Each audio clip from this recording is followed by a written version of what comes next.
सनातन धर्म में तुलसी का बहुत ही महत्व है और केवल धार्मिक दृष्टि से ही नहीं, आयुर्वेदिक दृष्टि से भी तुलसी के असंख्य उपयोग हैं। और हिंदू धर्म में तुलसी का पौधे का जो विशेष महत्व है, उसका कारण है कि तुलसी के पौधे में माँ लक्ष्मी का निवास होता है। और तुलसी की पूजा से जुड़े कई नियम भी हैं, जिनका पालन करने से घर में सुख संपत्ति और संपदा के साथ शांति भी बढ़ती है।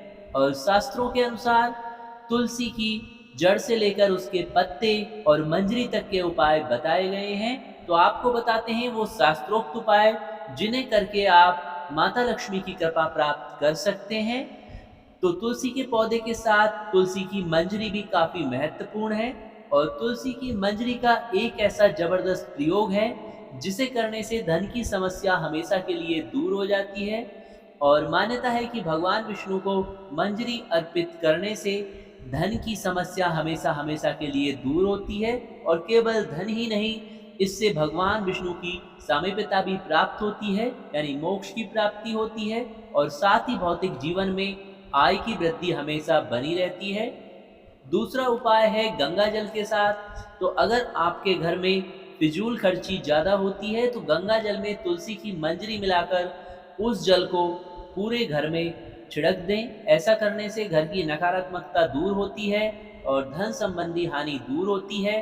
तीसरा प्रयोग है, अगर आप चाहते हैं कि आपकी तिजोरी में हमेशा धन संपदा बनी रहे, तो लाल रंग के कपड़े में मंजरी लपेटकर किसी भी शुक्रवार को माता लक्ष्मी के सामने माता लक्ष्मी के बीज मंत्र श्रीम का 108 बार उच्चारण करके अपनी तिजोरी में रखिए।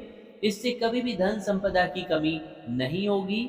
इसके अलावा अगला प्रयोग है, शुक्रवार के दिन माँ लक्ष्मी को तुलसी की मंजरी अर्पित करें।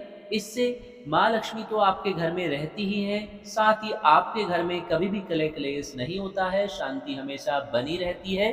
और तुलसी के इन उपायों को करके आप बहुत सारी समस्याओं का समाधान कर सकते हैं। और श्रीमद् भागवत और शिव पुराण और सनातन धर्म के अन्य पुराणों में बताए गए उपाय जो आपके साथ इस चैनल पर शेयर किए जाते हैं, उसके लिए आप चैनल को सब्सक्राइब करके रखें। साथ ही अपने सभी मित्रों और संबंधियों को भी शेयर करें, ताकि वो अपनी जीवन की समस्याओं का समाधान स्वयं कर पाएं और किसी के भी चक्कर में पड़कर अपनी मेहनत से कमाए हुए पैसे को बर्बाद ना करें।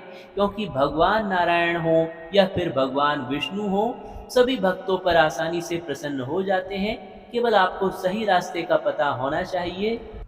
और भगवान नारायण की कृपा प्राप्त करने के लिए ओम नमो भगवते वासुदेवाय नमः। तो भगवान शिव की कृपा प्राप्त करने के लिए ओम नमः शिवाय, ये मंत्र सर्वोत्तम और सर्व प्राचीन है, जो कि सभी शास्त्रों में बताया गया है। तो इन्हें आप अपनी संध्या वंदन में शामिल कर कर अपने जीवन की सभी समस्याओं का समाधान कर सकते हैं। और वैसे भी संसार की समस्त विद्याओं, मंत्र विद्या, तंत्र विद्या, वास्तुशास्त्र और ज्योतिष के आदि देव हमारे गुरुदेव महादेव ही हैं। तो महादेव की कृपा प्राप्त करने के लिए आप भी कमेंट्स में हर हर महादेव, ओम नमः शिवाय लिखना ना भूलें। साथ में अगर आपकी कोई समस्या है, उसे भी लिख सकते हैं।